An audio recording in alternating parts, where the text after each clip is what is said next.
This is the last part of the lectures on the moon. The first thing that we're going to talk about is whether there is a dark side to the moon. What I mean by that is a side that is always dark. So here we have a moon that is not rotating. That is to say that there is always one face here with a blue crater which is lit up by the sun, and there's one here with a red crater which is mysteriously glowing so we can see it, which is never lit up by the sun. And we're going to see what happens if this does not rotate. So here we have that once it gets to this first quarter, half full phase, now we can see the blue crater still, and now we can see this red crater. Sorry, we can see the blue crater, whereas we couldn't before. We can still see the red crater. As it moves on, it's going to get to the point where we can only see the blue crater and not the red crater. As it moves around to third quarter, now we can see both craters again. And as it moves back, we're back to seeing the red crater only. So this would be that we could see this side would be dark, but we would see both sides, and that's not true. As the moon moves around the Earth, we don't see both sides. We only see one side, and that is because of what is called synchronous rotation. So here we have that the same side of the moon is always facing towards us. So it's always got the red crater facing towards us.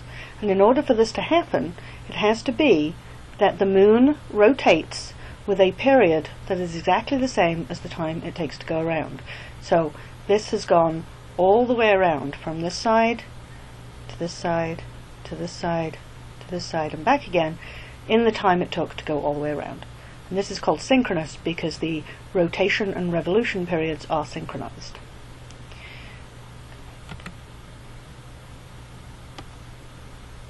Now, what is it that causes that? So here I have a slightly unrealistic setup of 3 billiard balls that are under the, very large billiard balls in fact, that are under the influence of a planet that looks remarkably like ours. And they're being pulled by the Earth. And so here they're lined up in a line radially away from the Earth. So the one yellow ball is further away than the 2 green ball, which is further away than the 3 red ball. And so as they're being pulled, this one feels more force, this one feels a little less than 3, and this feels less than both.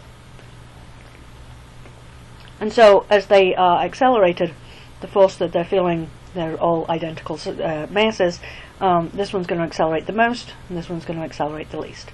So let's see what happens. So we have a situation where this one has moved the most, this one moved not quite as far, and this one's moved the least. There we go. But what does this look like if you stood on ball number 2? From the point of view of ball number 2, we find that 1 moved away from the Earth and 3 moved towards the Earth. So from the perspective of somebody observing from here, gravity was pushing the ball away, not pulling it towards the planet. Now that's really important for understanding tidal forces. So here we have the same situation. We have the moon is pulling on the Earth is being pulled towards the moon. This side of the Earth is being pulled more, the middle part of the Earth is being pulled a little less, and the far side is being pulled even less still. Okay, so if you stood on the Earth, which most of us are, what does it look like? Well, the middle part is not being pulled at all. The side that's being closest to the moon is being pulled towards the moon, and the side furthest away is being pushed away. Same idea as the billiard balls. And this is what gives rise to tides. And so what you get is that the Earth does react to this, but part of the surface of the Earth is fluid, can really flow as a result of the force due to the gravity from the moon. And so what you get here we've got the moon here is somewhere over here, and so you're going to have some of the ocean is going to be pulled towards the moon. The Earth is also pulled towards the moon, and the ocean on this side is pulled not as much as the Earth on this side. So you get, effectively, a bowing out there and a bowing out there. And so, if you're stood at this point, you'll get a high tide. As the Earth turns and you get to here, you now have a low tide 6 hours later. You now have a high tide 6 hours later. You now have a low tide. Now this is ignoring the fact that the moon is going around the Earth. So over the course of a day, it's moved through a certain angle, and so it doesn't take quite 24 hours to get back to the same point. Now, consider what happens when the moon and the sun are lined up. So in this case, the moon is over here, the sun is over here. That is a full moon. Or you could have the moon on this side. It could be a new moon. You're going to get more pull in this direction, because the sun is also pulling more on one side and less on the other, and so you get the same effect. And we call this a spring tide. And basically, the difference between this tide and this high tide and this low tide, is huge. This is much more bowed out here, but that means you've got less here because you've got a finite amount of water. Whereas if the moon is in this direction, or in fact down this direction, and the sun is over here, now you've still got the same amount of water, but the sun is pulling the water this way a bit, and the moon is pulling the water this way a bit. And so what you get is the difference between the low tide and the high tide is much smaller. So when you have a full moon or a new moon, you get bigger differences between low tide and high tide. When you have a quarter phase moon, you have much smaller differences between low tide and high tide. And these are called spring tide and neap tide. And here we have another representation of that. So here's the sun, here's new moon, here's full moon, and you get low tide and high tide, but this is pulled out much more. You can see here the difference between low tide and high tide is much less, and that's because the moon is in this direction and the sun is in this direction. Actually, it's more complicated than that. So here we have a situation where this is on the winter solstice. So the sun is above the Tropic of Capricorn, and so it is directly over here. And here we have, this would be an eclipse in fact, because we have a new moon. And they're both pulling in this direction, so you get this bulge here, but the spin axis of the Earth is offset from that. And then sometimes the moon will be up here or down here and so on. But let's just consider this situation. We've got the bulge this way, but we're spinning around this axis through the poles, and so the person in Canada or Alaska or somewhere up there is going to see a lower tide at this point and a higher tide at this point. So you'll have a big high tide and a small low tide, and likewise in the in-betweens. And so it gets more complicated. This also only accounts for the effect. It basically assumes you've got a fluid over a perfectly smooth sphere, and that's not true. We've got land masses, we've got different depths. So once you account for turbulence and friction, you get some really interesting effects. So for instance, the Gulf of Mexico doesn't have 2 high tides and 2 low tides a day. It only has 1, and that has to do with the reaction with the turbulence in the water. Now I mentioned friction. So basically we've got the ocean is moving relative to the seafloor. So you have the ocean is being pulled towards the moon, but the seafloor is moving. And if you've got friction, then you have heat. And the heat is dissipating the Earth's energy. So you're actually using some of the Earth's energy. So the Earth has to slow down. And in fact it slows down by about 2 milliseconds a century. So it's not something that we need to worry about every day. But over the course of millennia it makes an effect.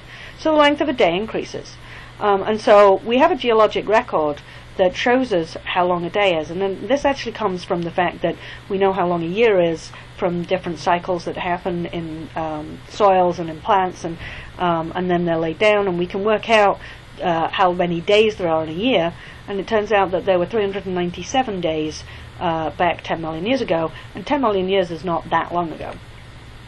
And so we also get tidal motion in solid bodies. It's just not so evident. So the Earth is causing friction on the moon.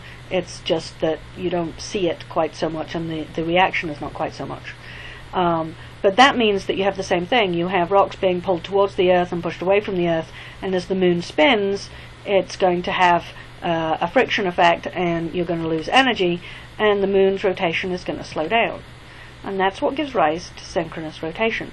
So basically, once you get to the point where the rotation period is the same as the revolution period, it can't slow down anymore. Why is that?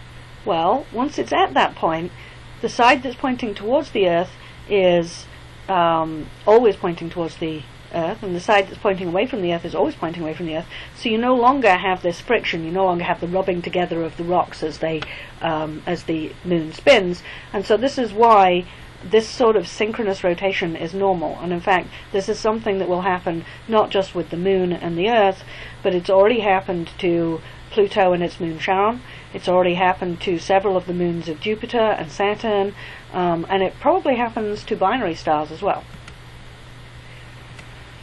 And so here I have an animation, and this is going to show you Pluto and Charon. And so here we have them going around each other, and you can see that not only is Charon always keeping the same face towards Pluto, but Pluto is always keeping the same face towards Charon. So they are both synchronized. And that's really important. So what are the consequences of tides? Well, we can basically assume that the Earth-Moon system is a closed system. And so angular momentum is conserved. And so what happens if the Earth slows down? It's slowing down because it's dissipating energy, and that means that the Moon has to move further away to conserve energy. Remember that you have mvr, so if you move away you can slow down. But what does that mean? That means that as the Moon moves away, its orbital period increases. And so as the Earth slows down, the Moon moves away and its orbital period increases. So both the Earth is slowing down and the Moon is getting to move through a longer month. And so a day gets longer, and so does a month. There's something missing in this argument. What is it? Well, does it really conserve energy? Because if it's moving away but slowing down, aren't we then also having a problem with conserving angular momentum? So let's consider this idea. Here we have the Moon's orbital period increasing, and so the angular momentum goes down. So we've got L equals mvr, and v is just 2 pi r upon p, circumference over period. And so the angular momentum is just given by 2 pi m r squared over p. But p is given, we're just going to assume a circular orbit for now. So this is Kepler's law. And so if we rearrange this, we get something that looks like this.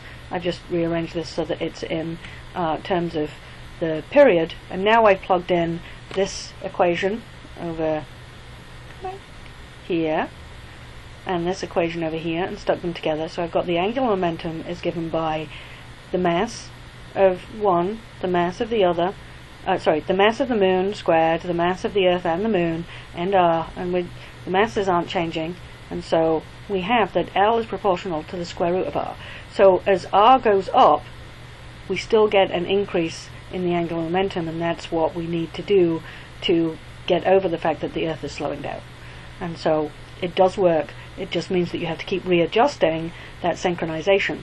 And so the Earth's rotation period also has to go up. Now this is going to happen to the Earth. We saw this in the animation of Charon and Pluto.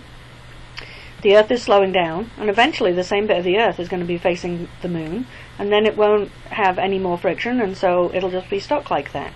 And so the Moon will be in a geosynchronous orbit, which is kind of interesting. It means that the Moon will be over one spot. You'll have to travel to the other side of the Earth to see the Moon if you're born on the wrong side. But it's going to take 10 billion years, and since the Earth will be swallowed by the Sun in less time than that, it's really academic. But you get the idea, and you can see how, depending on the system, you can have this happen faster, which is what has happened for some binary systems and for systems like Pluto and Charon, systems like the moons around Jupiter. And at that point, because the Earth is slowing down and the Moon is moving away and its period is going down and its rotation is going down, then an Earth day will be the same as a month, and both will be 50 of our current days. Okay, so that's an idea of how it's going to evolve, but it means that our days are getting longer. So as it is, they're already longer than they were in the past. Even if we go back to the time of dinosaurs, it was, 20 some hours long, but not 24. And we'll also get to a point where, because the Moon is moving away, the effect of it on our tides is getting less and less, and eventually there won't be tides.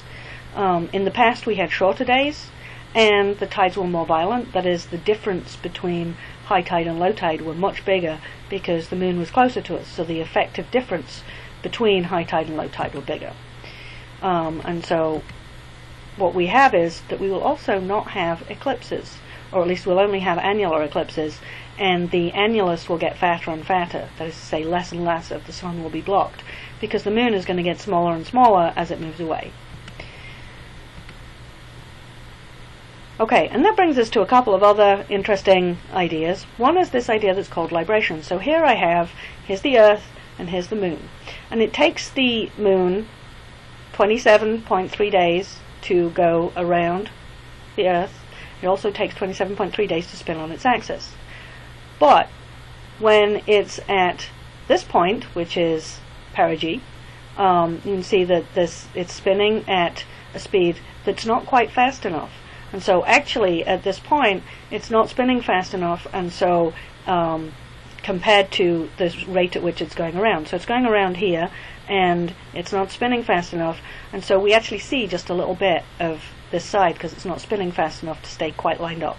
But as it moves around, it's going to be slowing down until eventually you get to basically the average speed, and the average speed that it's going at is the same, is relevant for having it spin so that it's pointing the right way. And so now you have that the face that goes towards the sun is kind of the face that we think of.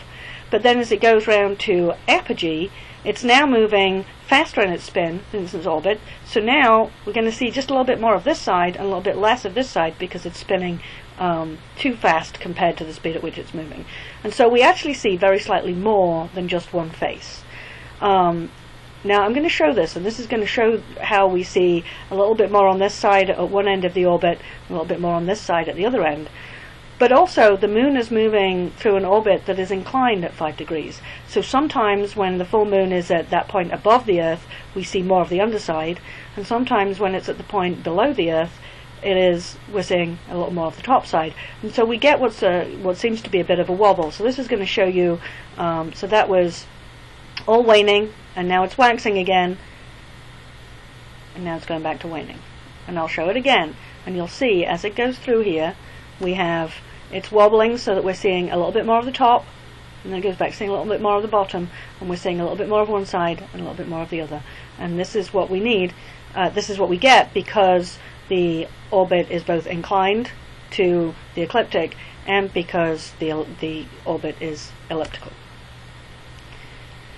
Okay, now I want to put some numbers into this. So here I have the Newton's law for gravitation, and if I differentiate that, I get how the force changes with radius, and so this is actually as r cubed. So what I want to consider is if I've got 2 points on a body that are separated by a distance dr, then the difference in force between them is given by this equation, and so you actually have a huge difference.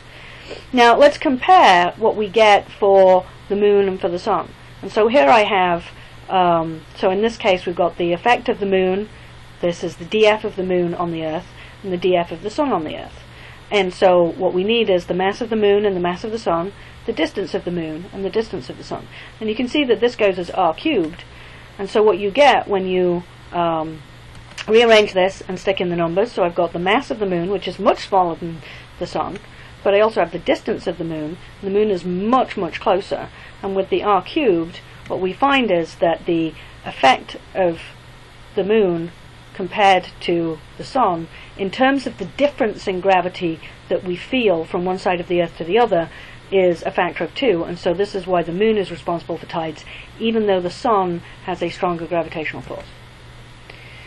So let's go back to that idea. So here I've got the F equals gmm over r squared, here's that differential, and this brings us to the idea that if there's a force acting on the moon such that one side is being pulled more by the Earth than the other, at some point it can get close enough that it gets ripped apart.